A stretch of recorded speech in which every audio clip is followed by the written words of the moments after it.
हे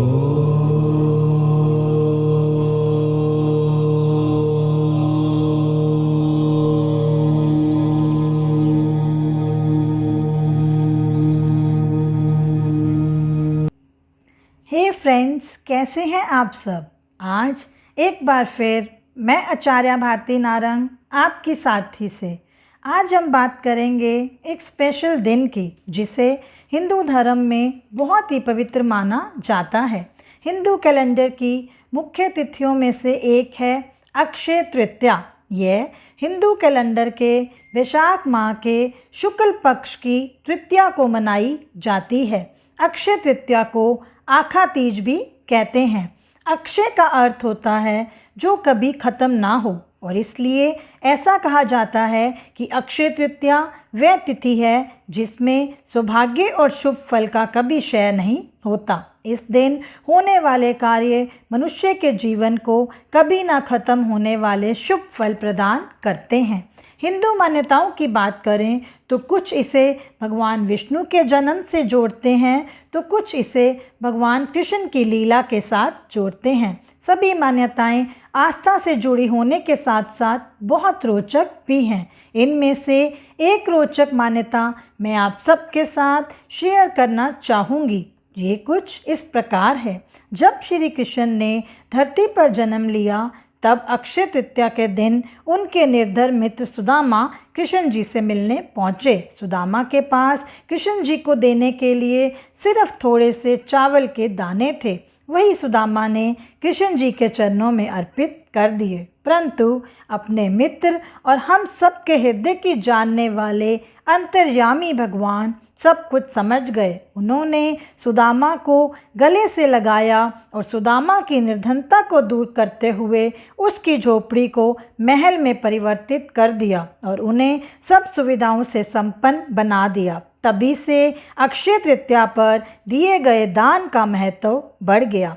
पंजाब में भी इस दिन का बहुत महत्व है। इस दिन को नए मौसम के आगाज़ का सूचक माना जाता है। अक्षय तृतीया के दिन मान्यता है कि सोना खरीदना और बिहारी जी के चरणों के दर्शन करना अक्षय फल देता है, लेकिन कोरोना वायरस संक्रमण काल में ऐसा करना संभव नहीं है। इस समय पूरा देश महामारी की चपेट में है। लॉकडाउन ने ज़िंदगी को बचा रखा है। बस आप सही हैं, ये शब्द ही इन दिनों सुकून दे रहे हैं। इसलिए अक्षय पुण्य को अर्जित करने का एक विकल्प मैं आप सबको बताना चाहूँगी कि आप दान करके भी अक्षय फल की प्राप्ति कर सकते हैं। इस दिन किया गया दान भी आपको अक्षय फल के रूप में कई गुना होकर वापस मिलता है। आप अपनी इच्छानुसार कुछ भी दान दे सकते हैं, लेकिन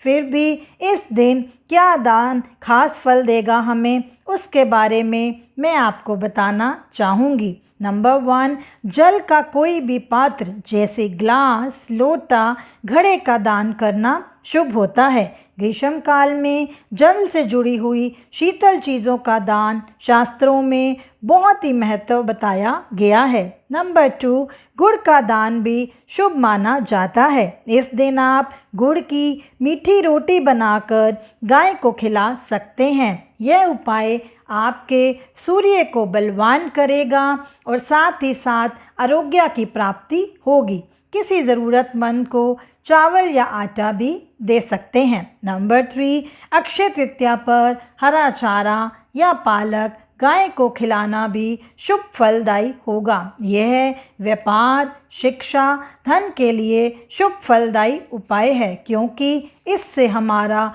बुध ग्रह भी मजबूत होता है। अक्षय तृतीया की तिथि के आरंभ की बात करें तो तृतीया तिथि का आरंभ 14 मई 2021 को प्रातः 5:38 से होगा और तृतीया तिथि का समापन 15 मई 2021 को प्रातः 7:59 पर है। पूजा के मुहूर्त की बात करें तो 14 मई को 5:38 से 12:18 तक है। ये अवधि कुल 6 घंटे 40 मिनट तक की है। आप जो भी दान देना चाहते हैं और विष्णु जी लक्ष्मी जी की पूजा करना चाहते हैं, कोशिश करें इस समय के बीच में करें, आपको शुभ फल अवश्य प्राप्त होगा। अक्षय तृतीया के महत्व की बात करें तो यह दिन सभी शुभ कार्य के लिए सर्वश्रेष्ठ है। अक्षय तृतीया के दिन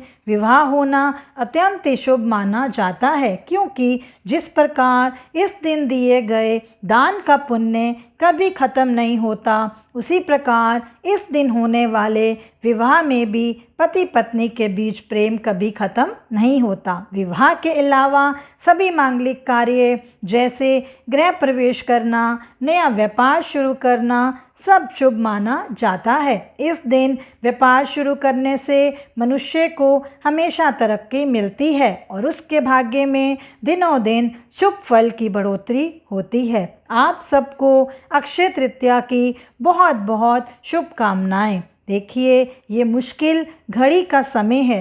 इस मुश्किल घड़ी को आसानी से पार करने के लिए अपने मन में ये ज़रूर विचार रखिए कि किसी भी डर से बड़ा कोई भी वायरस नहीं है और हमारी हिम्मत से बड़ी कोई भी वैक्सीन नहीं है। तो अपनी मुश्किल घड़ी में भी अपनी हिम्मत को बनाए रखें और चलिए प्रभु से मिलकर एक प्रार्थना करते हैं ताकि इस मुश्किल घड़ी को हम आसानी से पार कर सकें। टूटे ना कोई और सितारा, आओ प्रार्थना करें। बिछड़े ना कोई हमसे हमारा, आओ प्रार्थना करें। तूफान है तेज, कश्तियाँ सबकी भंवर में हैं, मिल जाए हर किसी को किनारा, आओ प्रार्थना करें। धन्यवाद।